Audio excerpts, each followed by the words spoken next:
Consider again that pale blue dot we've been talking about. Imagine that you take a good long look at it. Imagine you're staring at the dot for any length of time. And then try to convince yourself that God created the whole universe for one of the 10 million or so species of life that inhabit that speck of dust.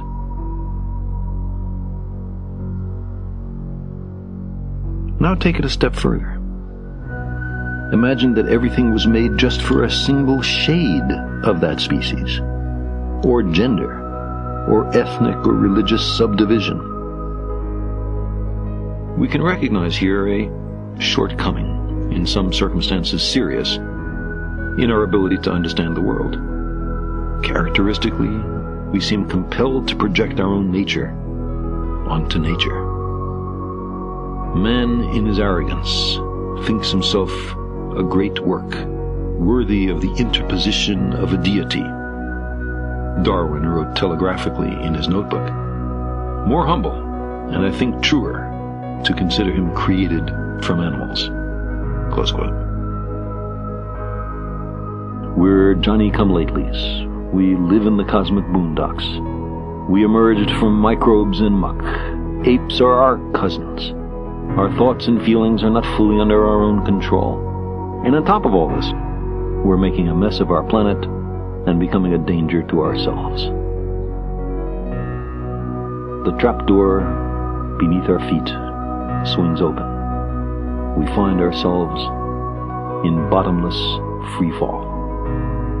If it takes a little myth and ritual to get us through a night that seems endless, who among us cannot sympathize and understand?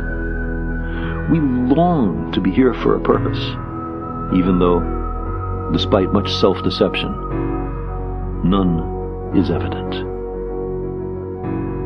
The significance of our lives and our fragile planet is then determined only by our own wisdom and courage. We are the custodians of life's meaning.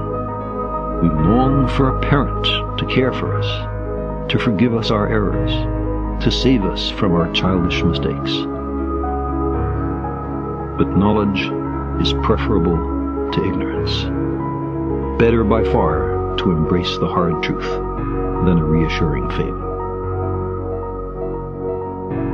Modern science has been a voyage into the unknown, with a lesson in humility waiting at every stop. Our common sense intuitions can be mistaken. Our preferences don't count.